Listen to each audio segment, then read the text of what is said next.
ایسا ہی واقعات ہے۔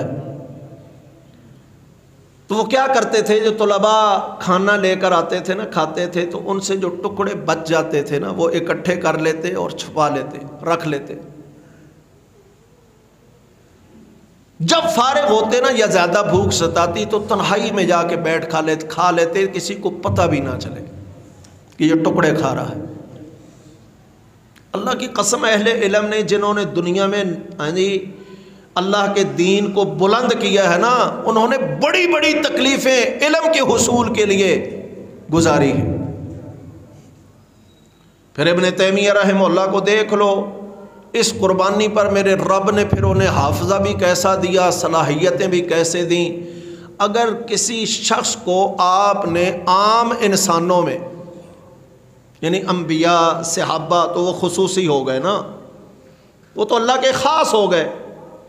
اگر عام لوگوں میں، عام اہل علم میں آپ نے، وہ کہتے ہیں نا بعض لوگ وہ ہیں کہ جسے کسی کو اللہ نے کوئی صلاحیت، کسی کو کوئی صلاحیت سے نوازا ہوتا ہے، ہماگیر تمام صلاحیتیں اگر کسی شخص کے اندر جمع ہو جائیں نا تو وہ بہت نایاب لوگ ہوتے ہیں۔ ابن تیمیہ ان میں سے تھے جو یقین کیجئے ہماگیر تھے، ہر، جیسے کہتے ہیں نا ہر فن مولا۔ دیکھ لو ابن تیمیہ نے کتابیں لکھی اور ٹوٹل عمر کتنی پائی ہے؟ 46 سال۔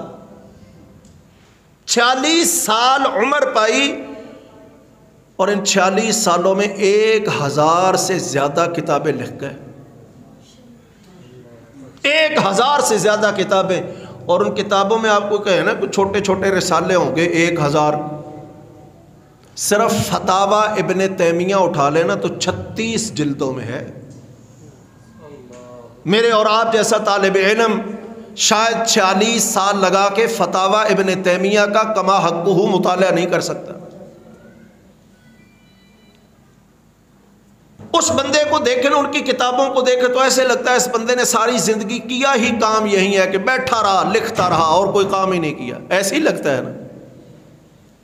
لیکن اسی ابن تیمیہ کے شاگردوں کو پڑھ کے دیکھ لو تو بندہ کہتا ہے یار اس نے ساری زندگی پڑھایا ہی ہے، اتنے شاگرد، اور شاگردوں میں ابن قیم جیسے لوگ۔ اب طلباء کو دیکھ لیں، ان کی صلاحیتوں کو دیکھ لیں تو استاذ کی محنت کا اندازہ ہوتا ہے نا۔ تو محنت کی اپنے طلباء پر، ذہن تیار کیے، بلکہ یوں کہیے کہ ابن تیمیہ کا ہر شاگرد اپنی جگہ پر ایک تحریک تھا، اور یہ استاذ کا ہی کمال ہوتا ہے۔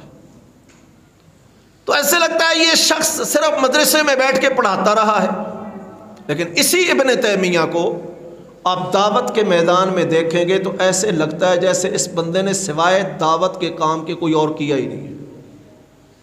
اس وقت صوفیوں کا دور تھا، حکمران بھی صوفیوں کے زیر سایہ تھے۔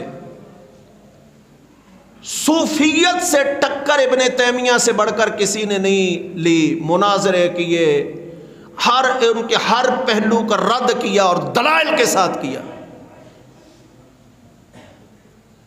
اب دعوت کے ان کی تحریک کو دیکھ لیا جائے، دعوتی تحریک کو، تو ایسے لگتا ہے اس بندے نے صرف دعوت کا کام کیا۔ لیکن یقین کیجئے تاتاری جو پوری دنیا پر ظلم و ستم کے ذریعے سے چھا گئے تھے، ان تاتاریوں کو سب سے پہلی شکست کا سامنا دمشق میں ہوا، اور ابن تیمیہ کے ہاتھوں سے ہوا رحمت اللہ علیہ۔ جہادی ان کا کردار پڑھ لیں تو ایسے لگتا ہے ابن تیمیہ نے ساری زندگی جہاد کیا ہے۔ تو ہمہ جہد شخصیت ابن تیمیہ رحمہ اللہ، لیکن اس مقام پر پہنچے کیسے؟ بھائیو تکلیفوں سے گزر کے، کیونکہ جب مقصد اعلیٰ ہو نا، منزل بلند ہو، تو پھر بندہ رکاوٹوں کو کچھ نہیں سمجھتا۔